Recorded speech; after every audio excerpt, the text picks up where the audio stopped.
that at the end of the day, that's what makes me successful, is that I'm not emotional about money. Now, I have emotions and I have these things that boil up inside of me, but the difference between me and maybe somebody else who's just getting started is that I can really remove myself. I can remove my flesh. I can remove my thoughts. I can remove my body, and I can go 35,000 feet up in the air, and I can get this bird's eye view, and I can then have the power to remove myself from self and say, Lord, show me what's going on. And what's cool about my relationship with the Lord that has really grown, to use my voice, to speak my voice out. It's a gift that I've been given to minister, to speak, and I wasn't using it. And so anytime we're not using our God-given talents and going after our God-given desires that God gives to us, by the way, sometimes people, they think that they're their desires. Oh, well, this is the desire of my heart. No, no, no.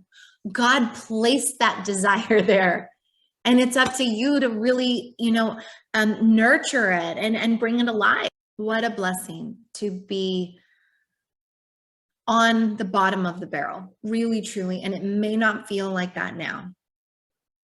It may not feel like that right now, but I promise you, you are right where God wants you. You are right where God needs you.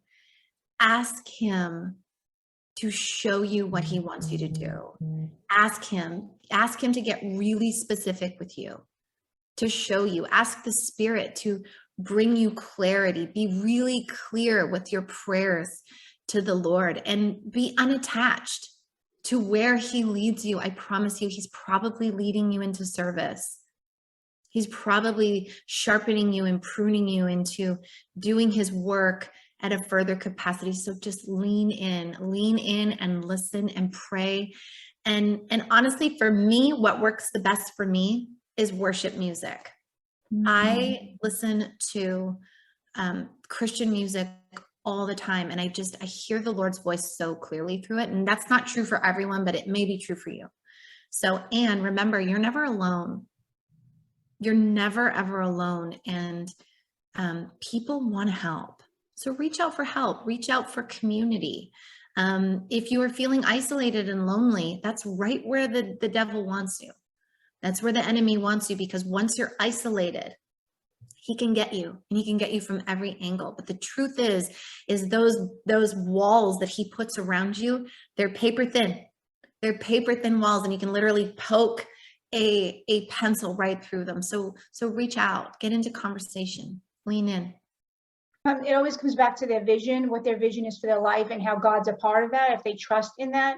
And I think people set themselves into this box of what they think they're supposed to do, and they're trying to create themselves when they get to just surrender to, what is it that really lights them up, what really, makes them happy and really gets them engaged, and then realize that could be what their purpose is and their calling. And sometimes in life, what you do for a living and your calling could be two different things. So time management is a huge thing that I was always horrible at and I had to work on. And then time blocking. So because we have multiple businesses, and obviously being a mom is number one with my kids, and I was like, I'll hire a cook, a house cleaner, whatever I have to do. But like my kids, I want to pick them up from school. I want to drop them off. I want to make their lunch. I want to be at every practice and every recital. So that was always my focus. So how do you do that? I time block my day, and I separate it out into the things that I'm passionate about, the things that I'm building my business in. And some of it is my passion that there's going to be no money for a while. And some of it was like, what's putting food on the table so that I can actually then help families in need. Because if not doing my business and being abundant there, then when I'm seeing somebody suffering, I can't step in and help them and then get to, what God's calling for me is. Take a step back. I mean, literally just take a step back and breathe and focus on all that you need to be grateful for. It's so easy for us to focus on what's going wrong and not focusing on what's going right. So what helped me, like when my son was in the NICU and I was going through the blended family struggles, is I wrote down a list of everyone and everything that I was blessed for and like so grateful for. And I started showing God that I am so grateful for all this. And I was okay. I trusted him in this plan through all this. So just focus on all that you have to be grateful for and your blessings. As simple as like that you have a roof over your head, or you have food on your plate, or that you have a spouse or a friend, and start taking note of the things that are surrounding you that are so precious, and start with that, and then pray and really put out there to what you were trying to create, and just take one step at a time and give yourself some grace and create a support system. Be part of a community, right? Like this, where you know that someone's going to understand you. There's no judgment, and we can hold each other accountable and really just lift you up so that you just keep going. So when you think about what is the true test of success with your finances, it's what you get to keep. I have a lot of clients that I've helped make over $1 million, in revenue in their business. But it's not impressive if you make $1 million and you're only like taking home like 6 figures of that. That's a whole lot of work that you did versus somebody that maybe makes 300,000, but they're able to keep 200,000, So that's how I look at it. And is that in order to be successful in business, you've got to stick around long enough to be successful in business. And oftentimes we're just one idea away, one decision away from an entirely different outcome. So that's really up to us to have that stick-to-itiveness and really faithfulness to keep on going. Share a story, because I think that'll ring home. When I had 4 credit cards and collections and my car was repossessed, and I was married just a couple of years. It was just the early time of us being married. We wanted to buy a house, right? And in doing so, realized that because of where I was financially, that there was just no way. And at that time, I thought that it was such a huge setback. Gosh, why is it so hard? We just want to be in a house of our own.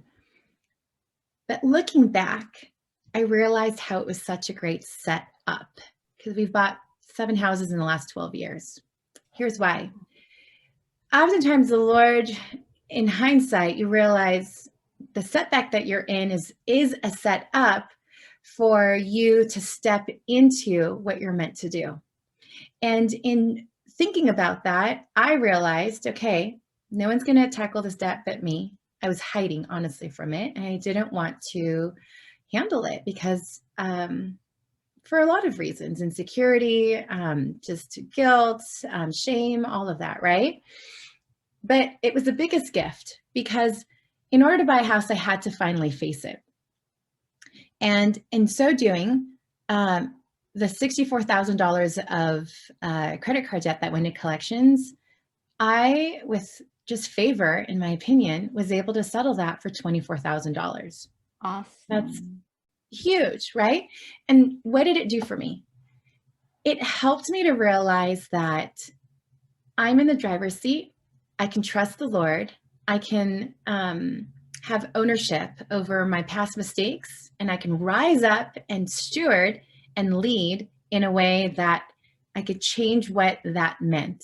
And so now, looking back, that setback was really a set up. So I would just encourage you, whatever it is that you're dealing with at the moment, think about how is this, from a different perspective, from God's perspective, a set up instead of a set back. And when you reframe it that way, then you realize, oh, this is actually an opportunity. This is an opportunity for me to step into my calling, to step into the more that I know that I get to be, and to get creative and to trust, and then watch how the Lord will open those doors for you. It's that if you live by the right principles, you can create any world you want. Wow. I'm going to say that again. If you live by the right principles, you can create any world you want. Come on. Because you do believe that we're made in the image of God, right? Amen. Yes. It's like, what do we know about God when he tells us? The first thing he tells you about you is that you were made to be like him. And God said, let us make man in our image and in our likeness. And so in the image of God created he him. Right. And it's like, well, what do we know about God in Genesis chapter 1? And it's only one primary thing. We know that God is the creator. Yes. And so if he made us to be like him, then he made us to create. The answer is you don't stop, because you were made for this. You were made to produce and join God in creating. But do you know the world would be worse if there weren't entrepreneurs? The world would be worse if we weren't trying to make the world better. The world would be worse if we weren't creatively trying to solve the problems that we currently have. Do you know we live in like the greatest world we've ever lived in? Like we got, and look, I don't even know where you live. I live in Florida. Texas. Like we live hundreds of miles away, and yet we're able to video conference and share this across the world. Why? Because there were people, there were creators, there were people made in the image of God who decided that their own income was not what they were going for. They were going to make the world better. So here's the truth. Lack is a lie. At every moment, even homeless and suicidal, sitting in a country inn and suites in Fairfield Heights, Illinois, I had everything I needed to go to the next level. It wasn't a lack of resources that was ever my problem. It was a lack of resourcefulness. I didn't believe that I had what I needed. And that's a place of desperation and frustration, because you're like, God, I thought you were going to give me everything I need. I didn't believe I had everything I need. So here's what happens. When you don't believe you have everything you need, you don't seek. And when you don't seek, you don't find. When you don't believe that you have everything you need, you don't knock, because you don't believe the door will be open to you. When you don't believe that you have everything you need, you don't ask. And when you don't ask, you don't receive. And so ultimately, like Jesus said, as hard as it is to hear, this is what I would tell broke me. I would say, you have everything you need right now. And I'll give you a little hint. You're like, where? Look at my bank account. I don't have any money in it. Neither did I. But I had people. People are the answer. People. I had access to multi-million-dollar deals. Same people I'm doing multi-million-dollar deals with right now, I had access to them then. I just didn't believe I did. And so I didn't ask. I didn't look. Like, if you believe that you're overwhelmed and you can't handle anymore, then that's how you operate. But if you'll believe, I have everything I need, I'm going to get resourceful, I'm going to look for a deal, I'm going to find a way, right? And then you go start talking to people, figure out a way to add value to the people in your network. And there is so much money there, you can't even handle it. Okay? So just say like this, say, I have everything I need. Everything I need. Now operate in that belief, and you'll be out of it in 30 days.